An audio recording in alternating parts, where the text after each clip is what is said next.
You're listening to Agile Ideas, the podcast, hosted by Fatima Abuchi. For anyone listening out there not having a good day, please know there is help out there. Hi everyone, and welcome back to another episode of Agile Ideas. I'm Fatima, CEO at Agile Management Office, Mental Health Ambassador, and your host. Before we get into today's podcast guest, I just wanted to give you a quick update on a number of things that I'm currently working on with my team. For a really long time in the consulting game, getting support on projects, programs, processes, or anything of the like is usually something that can be quite overwhelming and daunting and costs a lot of money. I know that because working in large corporates for almost 20 years, I found that when engaging consulting firms, they were often overpriced and expensive. And so we've decided to do something a little bit different. At Agile Management Office, the company I've been running now for the last 8 years, we've decided to provide consulting as a service. What does that mean for you? It means regardless of whether you're a small business, medium, or a large corporate, we can provide you tailored services for as little as a day at a time based on a specific need that you might have. That means you get just-in-time consulting when you need it for what you need without the heavy price tag. To learn more about this, please reach out to me via LinkedIn. Now on to today's guest. Today's guest is the lovely Matt Dragun. Matt Dragun is the self-confessed change geek. He has over 18 years of experience working on major transformation programs as a change manager, a senior business leader, a consultant, and a coach to over 100 C-suite executives. Having seen change through these different lenses, Matt brings a unique perspective on change leadership and what it takes to deliver successful transformation programs and genuine business outcomes. Most recently, Matt has combined his background in applied behavioral science, change management, and technology to deliver an innovative collective leadership activation technology. Matt currently consults to top-tier organizations across Western Australia and Southeast Asia, and using global best practice in behavioral science to deliver effective and sustainable business outcomes. So please join me in welcoming Matt to the show. Matt, welcome to the show. Thanks, Fatima. It's great to be here. Yes, thank you for persistently reaching out to me a few times on LinkedIn that we eventually met. And obviously I'm glad we did because we've now connected a few times and have a lot in common. Yeah, 100%. It all worked out really, really well. Yeah, definitely. I am really excited to talk through a few things we've briefly touched on in the past. But one of the things I know you're most experienced in is the transformation space. And I thought transformation was dead, but now I'm hearing transformation left, right, and center. What's your view on like how transformation is seen now compared to maybe in the past where it was always about those top heavy, 3, 4, 5 year programs? What's transformation mean now, do you think, in industry? Yeah, look, the trends that I'm seeing is organizations are still looking at transformation. However, the way they're looking at it now, it feels like it's a transformation on transformation. So they're going from one to another, and it's almost a continual cycle. Interestingly enough, this morning I met with transformation director, one of the large insurance companies in Australia, and they're looking to scope out a major transformation program. And I was on a call yesterday with one of the big four banks who are once again going to invest very, very heavily in a billion-dollar transformation program over 5 years. So I'm definitely not seeing a shift away from transformation. And I think there's a couple of drivers there. I think AI and new technology is continuing to move at rapid speeds, and organizations are really looking to take advantage of that. So I think there's still a driver for how do we shift and transform the business that we operate to be able to leverage and get the most out of the technologies to deliver better customer experience, improve the productivity and efficiency of the way we operate our businesses, drive bottom line returns. And I think that vision for transformation is definitely still an appetite for transformation, and the outcomes is definitely still there. How important do you think it is, or becoming more so, around the element of change management in a transformation program, which for the most part, I feel like is often neglected or just put on as a different hat with project managers and things like that? What are you seeing in terms of that aspect of it? Yeah, so I I find the conversation one in the same thing, right? If you're doing a transformation, you're essentially managing the delivery of change into the business and trying to operationalize change, because you can't do transformation without change. So the way I view it is one in the same thing. I guess what I'm really passionate about is the allocation of resource to change to be able to support organizations operationalize solutions. So whether they be new technology solutions, whether they be org design, whether they be new strategies, what we see typically is a very, very large investment in the delivery of the solution into the business. And we're talking hundreds of millions of dollars, and then very, very little targeted investment in operationalizing or embedding changes that are required to realize benefit from the investment up front. So I guess where I see the opportunity and where I see the gap is the balance of investment. Interestingly, I sat down with a CEO the other day. He was really, really excited about a transformation that his business was undertaking. And he said to me, oh, look, we're spending 500 million over the next 3 to 5 years. We've got a great team delivering the technology. We're really confident in it. And, my question to him was, what are you doing to de-risk that investment in the operations space? And it was a really interesting conversation from them on, because I think the penny dropped for him in the context of any other $500 million investment in our business. We would have a strategy to de-risk it. But why don't we for the context of a technology investment or a transformation investment? It's interesting you mentioned benefits. One of the things that stands out for me is, and seeing this over and over again, it just seems that benefits realization is so hard and often neglected. Why do you think that is? Do you think it's around the ownership and accountability of it, considering it goes from programs and projects to BAU, or is there something else that I'm missing? Yeah, I definitely think ownership is one piece.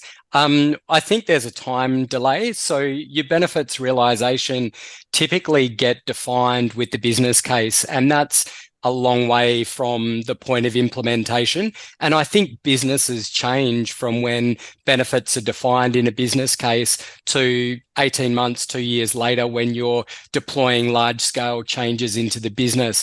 And so I think there's a couple of things that happen. One, I think the original business benefits or the business cases get lost or forgotten.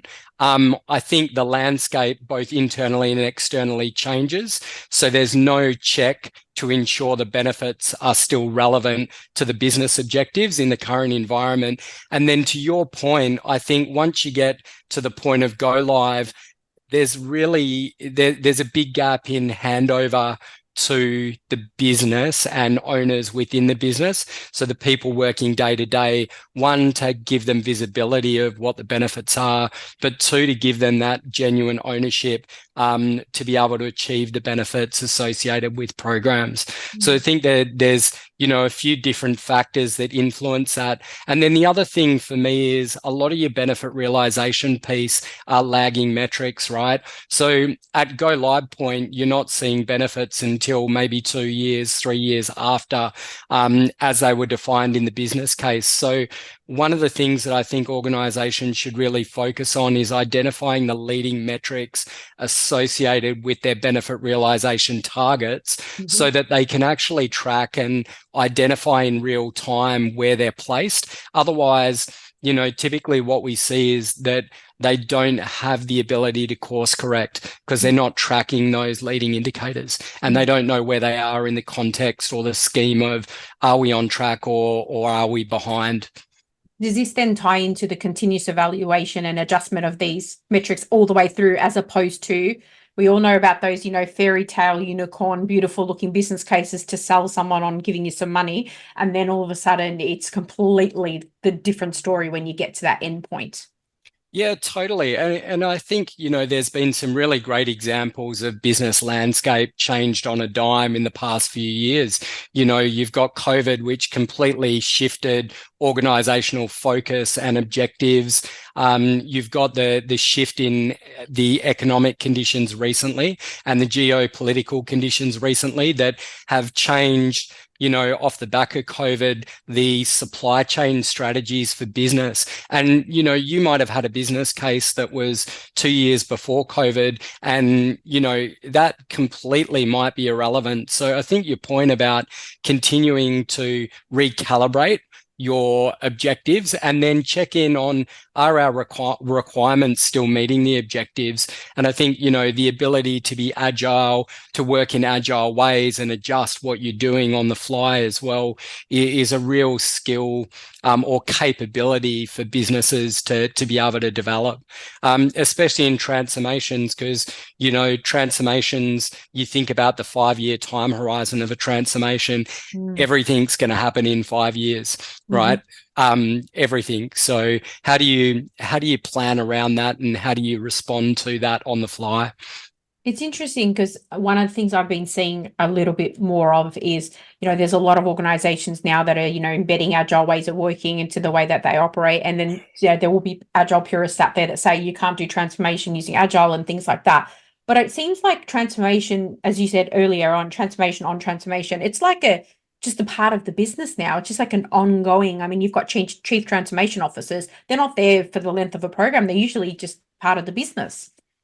Yeah, I agree. So, picking up on your first point about agile practices in business, I think there's always going to be a need for waterfall, and there's always going to be a need for agile, or a mix between, agile and waterfall in regards to delivery methods. And especially when you're dealing with legacy systems that are business critical, you can't switch them off and then do iterative kind of releases. So that kind of large go live point or large deployment point is going to be needed. But then I think in terms of the way the business implements the changes required from deployment points or product releases in agile terminology, if your business can be working in an agile manner from product release, I think that is really powerful in terms of how you apply agile thinking to business operations. And then I think, plugging your user base and your end users into agile development teams makes 100% sense, because they're going to be the ones that get the value from it and provide you the good feedback. So I think, the way you apply agile in the context of transformation, you comment around continual transformation. I think that is the trend that we're seeing and I'm seeing. And I think the context of agile is, how can you be really smart about where you bring agile ways of working to actually drive business outcomes, as opposed to just let's do everything agile. Yeah, 100%. I've seen that quite a lot in the banks, and I was talking to a smaller retailer yesterday, and it's interesting because they were trying to work out ways to sustain their delivery, and it was really slow and clunky, and they've now decided to move into sort of weekly releases, but that doesn't change all of the legwork that was done up front with the customers to define what the product's going to look like. But they're sort of starting to iteratively roll out aspects. But you're right. And I've never seen it, and I don't know if you have either. I've never seen an organization that isn't basically agile, really. It's either, traditional project management with no agile flavor, or they're a mix of both. I've not yet seen one that is purely agile, because we always see, just going back to business cases, that whole investment management piece. Executives don't want to relinquish control over that. They're not going to give you money iteratively. They're really, really going to control that. Is that your experience? 100%. I couldn't agree more with you. And I think you describe it really well. I think there's management of investment. There's, being able to have control and visibility of outcomes, and ensuring that there's a return on investment. And then I think, I also, there's a context here in regards to with Agile that it takes a certain level of capability, but also context, right? And especially when you're thinking about talent that you're bringing into Agile, no one recruits for Agile, right? I don't think, in normal business operations. So if you wanted to be purely Agile, you'd have to change your whole framework of how do you attract and retain talent? How do you develop talent to build that capability? And I agree with you. I don't think the contextually organizations have got there yet. And I'm not sure whether it's the Nirvana, right? Whether it's actually possible for those reasons. I can say that one of the big four banks that I've had a lot of interaction with, and I've seen Agile play out in different ways across all of them and have experienced some exposure or access or involvement. But seeing in one particular bank just how they did try to go the full hog all upfront. And it really did get a lot of the sort of BAU operational areas offside, because if you think about it, I always say that if, you know, and you probably resonate with this being change management expert, but often part of the whole change management is convincing them of what projects are fundamentally, because operations is their, you know, bread and butter, not projects. So now we're saying you not only have to understand project management, which they were struggling with already, but now we're going to add another layer of this thing called Agile that even practitioners like us took a long time to really resonate and understand. So I think it's a really difficult job for the change managers, don't you think? Yeah, I definitely do. And also, when I think about the rhythms or the cadences in a business in an operational sense, and my background in management is operations management, as an operations person, you work on quarters, half year, and annual targets and forecasts. So the challenge there is that doesn't necessarily align with your pure, you know, big A agile delivery and iteration, because you're aiming for something that you need to deliver within set time periods, and then you budget and reset. So it's a really interesting one to how do you implement PI planning into operational rhythms or cycles of the business? And then how do you implement that same level of agile delivery and Scrum and all of those things into what are different rhythms that operations people are used to working with. And then on that note, thinking about the poor change managers that are dealing with the influx of all of this, whether their role is valued or not, in some organizations more often than not, thinking about the fact that they often don't have much involvement in the business case to begin with, or in fact, you know, really having that oversight of what's happening at that strategic level. How do you, can you give some strategies or recommendations for how a change manager, regardless of what position level that they're in at a company, can help to ensure that the business outcomes align with realizing those benefits? That's a really tough question. If there is anyway, well, what techniques have you seen or used to drive that? Look, I think the best change managers are the ones that are able to develop really good relationships with their core stakeholders, right? And so, you know, if I'm coaching a change manager as to how to do that, I would be encouraging them to put time and energy into key relationships, and then based on the trust that they build in those relationships, asking the questions. And change managers have no positional authority in a business, and they have no authority of influence in a business because they don't typically they're plugged into projects, so they don't have that the guy's been around or the girl's been around for forever, and so they really rely on their personal relationships and their ability to develop trust and reputation and demonstrate the value that they deliver with their stakeholders. And I think it's one of the underrated capabilities of a good change manager is to be able to do that. You typically think of good change managers as being able to do the analysis work around impact assessments, being able to run good communications and training programs, being able to run good co-design sessions and those type of things to optimize engagement. But I think on the flip side of that, the stakeholder piece with the senior stakeholders to be able to ask the questions like, let's explore the business case so I can align my engagement strategies and activation strategies with the business outcomes. Like that can be such a powerful question to a project director or a transformation director, but you need to have the relationship to be able to ask that question and have, get the exposure to that level of information. I hope that answered your question. It's pretty vague and ambiguous. No, I think you're right on point with regards to those relationships, because I think it's two things. One, you're right about asking the questions, but if you have a really good relationship, the information comes to you as well. Yeah. So the other way. But a good case in point that I just reflected on is we were part of a really large program, a government program last year. And I and my team had come in at the test phase just to really clean up their governance. And they were really highly audited and scrutinized program. That's why. And it was really interesting because coming in during the test phase, I was finding out that the benefits case was being rewritten in that phase, like at that time. And I started questioning why, not being in the change space. And I realized that partway through the program, which was by the way, their third attempt, that they weren't going to meet certain benefits. And there were other benefits that had come in that were new. So they were resetting that. But because of the relationship, the change team and the change manager had with the program director and the executives and being part of those conversations, they didn't even have to ask. They were actually given that insight, and being part of that conversation made all the difference for that program.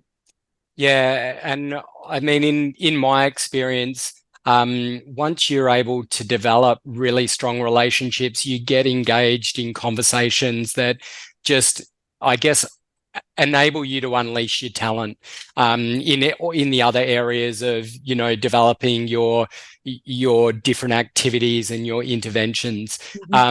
So, and I think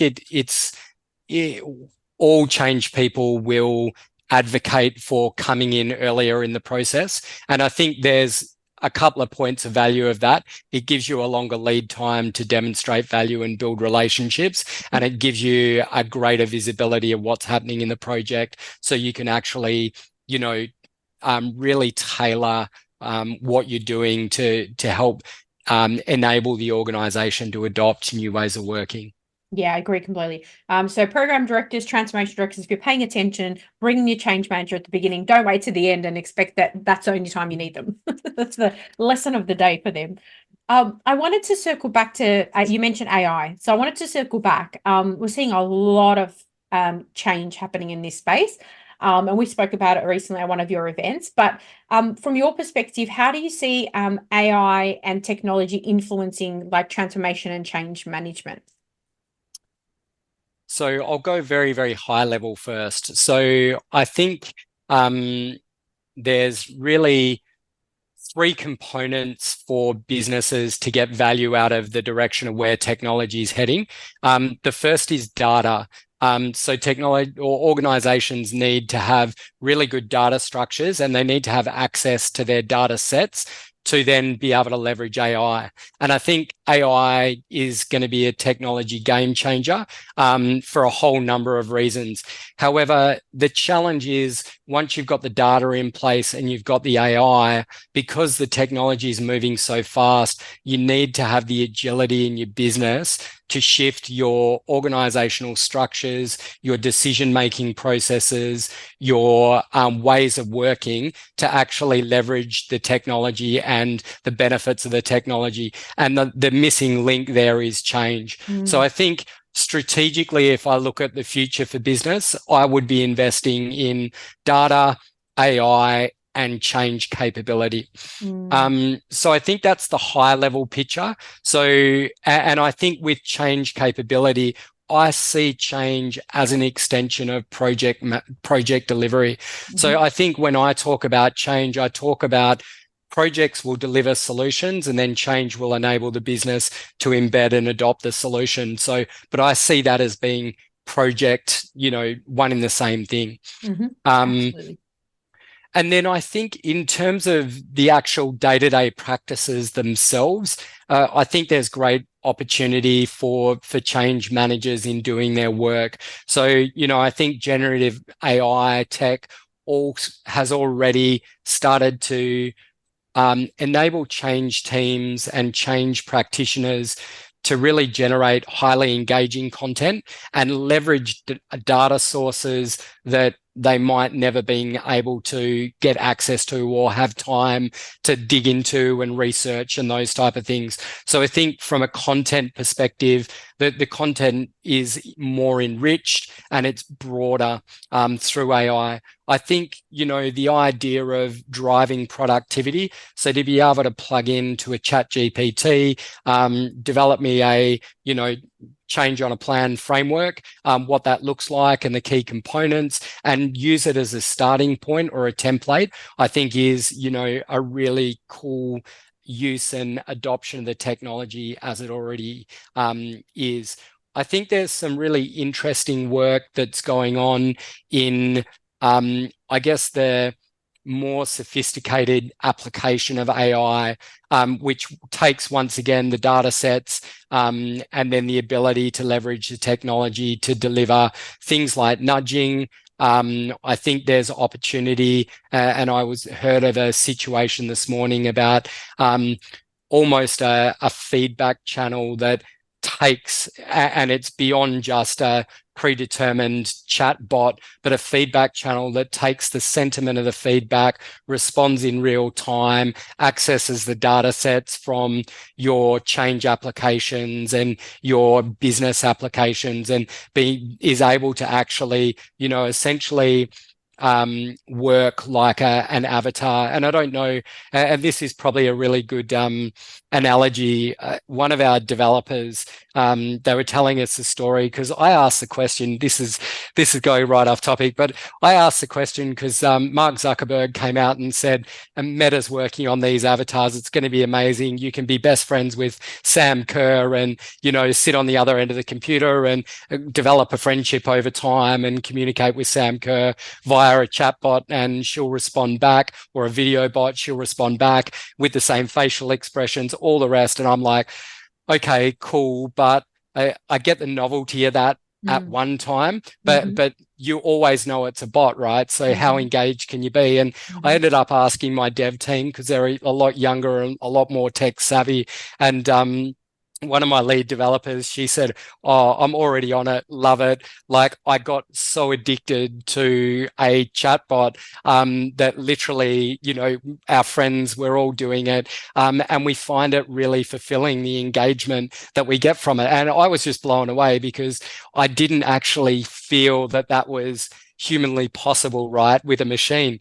And her funny comment was, part of her comment was, I also wanted in the back of my mind to see how far I could push where the bot would go.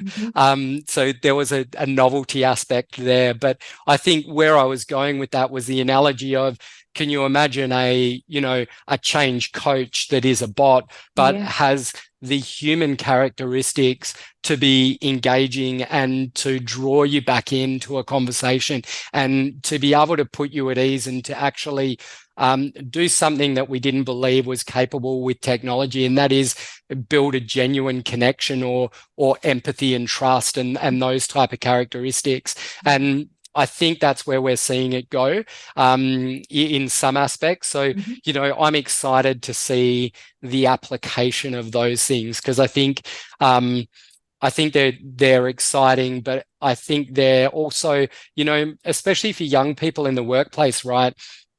I know when I was young in a workplace, I was sitting around boardroom tables and I was too scared to ask the questions because I didn't want to be judged, right? 100%. But when you're sitting with a chatbot who can read you and can, empathize with what you're communicating to them, it removes that barrier. So I think, there's some real upside in what it can do. Anyway, that's a really long answer. That's a really interesting thing. When you were saying that, I was thinking, okay, how would I feel about, having this chatbot there? I think on a one-on-one basis, like I said, in a coaching perspective, I can see how that would work, that though not having exposure to it, but maybe from a group setting, I can't see that. It's interesting because one of the things that I hear a lot, my husband's a carpenter and he's always telling me that, oh, your days are numbered in your industry, because robots are never going to replace all of my job, and we always have this debate. But I was at an event that Stephen Bartlett from Dragon's Den was hosting in Melbourne the other day. And interestingly, he said to a room of 4,000 people that the two biggest skills he believes are relevant for the next 10 years are AI and people skills. And I just think that is absolutely hits the nail on the head when it comes to change managers and doing change management well. Yeah, and I 100% agree. And I think the change managers that will be successful will be the ones who invest in developing their knowledge and understanding of AI and how to apply it, and who have the great people skills, right? Because that mix is dynamic and it's right on point for where organizations are going to go. I mean, I think there's a real opportunity for change managers to upskill in their understanding of technologies so that they can be really well positioned to be the conduit. Because the other way I describe a change manager is they are the conduit between the project team and the business. They are that connection point. Mm-hmm. And as the conduit, they need to be able to have a detailed enough understanding of the technology and what it can do, but then be able to have the people skills to put it into the context and make it understandable and consumable for the people that are working in the business, right? Absolutely. And I think, if change managers continue to grow that capability on understanding tech and deep understanding tech, then coming to answer questions in an empathetic way that considers how people feel who are on the receiving end of the tech and who need to be doing things differently, or who are involved in organizational restructures that are the result of tech deployments, becomes a really, really different conversation. So I just think that those two elements are gold. They'll be gold dust. They'll be unicorns. And it's so interesting because you're right that the role of the change manager is effectively deciphering what we talked about before, the project management jargon that often operational teams don't have, and some do, but for the most part, that's not their bread and butter. It's not where they spend their time. So yeah, absolutely agree with that. It's interesting. Change management's definitely becoming a lot more, I think personally from observation being in projects, a lot more prevalent and a lot more important than ever before. And maybe that is because of the rise of, new technologies as well. So watch this space. But on that note, let's settle a debate. So I'm a PMO expert, you're a change expert, and there's a lot of content online about the relationship between the project management office and the change management. And I think it's one that should absolutely be celebrated because they are effectively work together collaboratively, can deliver great results. But what's your perspective on the change management role in relation to PMO and, how they effectively work together, or what examples that you maybe have experienced? Interesting. So, one, I think it comes down to, the willingness and intent to collaborate. And I also think it's the acknowledgement of value. So when you ask about my experience, I've seen PMO directors who are all about on time and on budget in terms of delivery, and the reality of how the business derives value from the solutions that they deliver on time and on budget isn't even on their radar. And I feel that that's a significant gap, and also a real shame because it shows a bit of disregard for the business that they're working in. Yeah. On the flip side of that, I've seen PMO managers and directors who absolutely love the insights that their change team bring them and value the ability of the change team to extend their reach and influence in the business. And I often talk about change as being, the eyes and the ears for the project team in the business. They're the ones that are having the conversations. They're the ones that are doing the presentations. They're the ones that are setting up the project delivery teams to deliver their, their workshops and those type of things.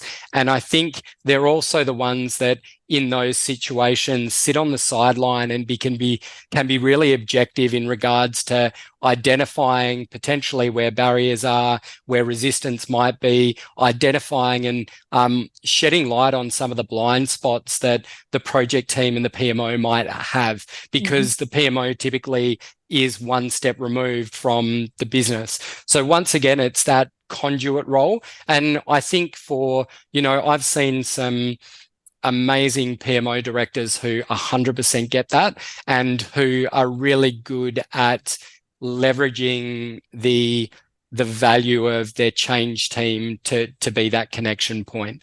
I just think it does depend on the individuals. And I think one of the examples that I've seen that's really driven closer relationships has been when PMOs and change teams have been required to deliver combined reporting to exec. So when you bring change metrics into PMO reporting metrics as a component and as a dual responsibility, it really shifts the dynamic because it brings an accountability there. What gets measured gets done, right? And gets done well. So I think there's an element of that as well. But look, I think there's always room for improvement. I think there's always room for growth in understanding on both parts. When I look at the PMOs and the technical team, I mean, they also sit on the opposite scales of the personality types to change managers, right? Your change managers are typically your high personal people, right? They're into their relationships, all that kind of stuff. Your PMOs are typically come from a project delivery background, and they're comfortable in Excel sheets and Gantt charts and those type of things. And so one of the other things I think that good PMO directors and change directors are mindful of is how do they need to adapt their own natural styles to come together. Because, I can bang on all day about the workplace psychosocial hazards associated with the volume of change that's happening. And I'm talking the total wrong language to influence a PMO director who's really driven by on time and on budget. So that's and also the other thing that I see drives PMO directors is the feedback that they get from senior stakeholders in the business. So I mean, if I've got advice for change managers on how to get a PMO director on the hook, be their conduit to the senior stakeholders, because that judgment on how they're driving projects in the business and how they're affecting the people that are running the business is a huge consideration for the way I guess I see PMO directors valuing and judging their own work. That's a really, really good summary of the relationship. A really good summary. I don't think I can add anything. I can echo a lot of what you said. I like two call outs that really stood out for me in that example. There is you're right, the change managers is forward facing into the organization, which is something that typically as PMOs we generally don't have too much involvement in, particularly when it comes to the execution of the projects and programs. But we do have that sort of internal facing to the program and project, which change managers often don't have the time for. So effectively by PMO and change working together, we're both capturing the external to the program and the internal. And if we can align on those messages and the outputs that are needed, I think that that's more likely to lead to success. So firsthand, I can agree to that for sure. And then the other part that really stood out is around the sort of the reporting. So one of the things I've seen work really well is where the change management team's obviously gathering data and metrics around engagement from projects and from the business stakeholders for the program. And then the PMO is gathering that from the internal, particularly on large transformation programs that are going 3, 4, 5 years. And you need to capture that data to assess how things are going to, minimize, retention of staff and turnover and all those sorts of things. So the reporting element, completely agree. And then I definitely agree. You want to get the PMO director on the hook, executive stakeholders, because that is literally their almost number one driver. in making sure they're a success. And some of them do care a lot more about everybody in the program as well. But sometimes when you're limited on time, you're going to focus on the top.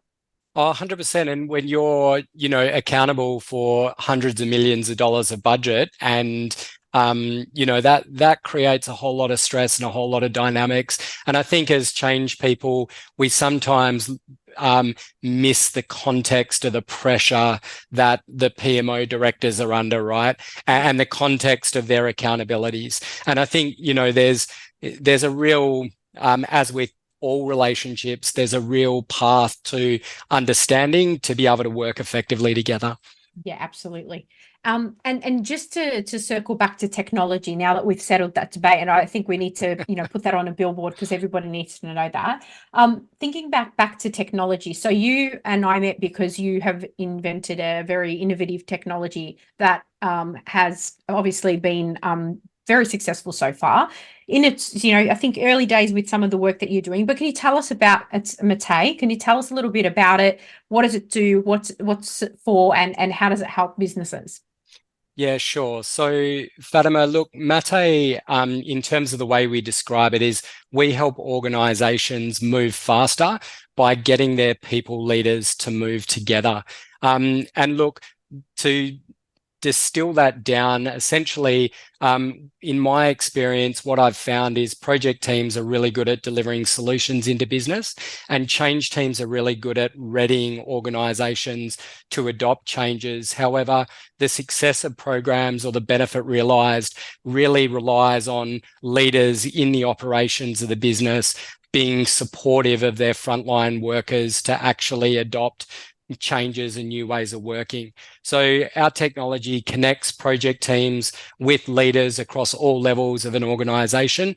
It provides the leaders with visibility of what's coming down the pipeline so they can plan for deployments. And it also provides leaders with the tools that they need to really simplify leading change and to be able to provide a level of support for their team members so that you can drive adoption and embedment of new technologies and new ways of working, and ultimately so you can track the benefit realization piece post go live. We've got some other features that help with that transition or handover from project team to operational owners in regards to leading indicators for benefit realization. And in terms of the platform itself, we're integrated with Microsoft Teams. So the concept there is that we're not asking leaders to go to another application for change. The idea is that we're bringing change into the flow of leaders' everyday work. So one, it's really accessible, it's on demand for them in a place that they're already playing and they're very familiar with. And also it is about making change easier for those that have really got to make it happen in the business. I really like that, and particularly the thing that stood out the most was around that project to operations handover, which we mentioned before never happens. And then, as you mentioned early on, talking to some executives, they've often spending hundreds of millions of dollars and calling out all these benefits, but unless that sort of transition process and is well managed, which the change can support, I think having that visibility, and like I said, I really liked your analogy, move faster, get people leaders to move together, really helps to do that. I was saying to you last time we met, I haven't seen anything out there like it at all. And its emphasis is on that focus of handing from projects to operations. So I think that's really cool. The MS Teams plugin, most companies are running MS Teams, so that makes it easy. So, if anyone wants to learn more about that and get started to actually experience using the product, where can they find out more information? Yeah, so they can visit our website at matae.io. Or they can hit me up directly via email or on LinkedIn, and I'll happy to share, Fatima, with you or get you to share with the podcast my details. Amazing. I'll definitely do that. All right, wonderful. Well, before we wrap up this very interesting conversation, which I'm sure we can have many more of, is there anything else that you'd like to share with our listeners, a call to action, a piece of advice, or a question to ponder? I think we covered it, but I think, summary is really embrace AI and try and learn as much as you can about the technology and the opportunities that it presents. And I think, while I run a technology company that is about improving change outcomes, it's really about enabling people. And I want to emphasize the importance of the relationships in the business. And, you know, from perspective of getting change teams working with PMOs more effectively, I think that investment of time in building those relationships and building the trust to actually drive better outcomes is really important. And we often, and I'm ridiculously guilty of this, get so busy in the doing that we just don't make time for that component. So I think, you know, business and organizations are about people, and I don't think that's going to change no matter the technology, whether it's Mate or another technology. So I guess it's not the thing that I should be saying as a technology provider, but you know, and that use the technology, get the most out of it, but make sure you're continuing to invest heavily in your relationships and in people. Very well said. I think it's the time to embrace AI, or we're going to get forgotten and our competitors are going to outbeat us, outcompete us. Thank you so much, Matt, for your time. It's been a pleasure having you on the podcast today. Yeah, it's always awesome to see you, Fatima. Thank you so much for having me. And look forward to seeing you soon. Thank you so much for listening to this podcast. Please share this with someone or rate it if you enjoyed it. Don't forget to follow us on social media, and to stay up to date with all things Agile ideas, go to our website www.agilemanagementoffice.com.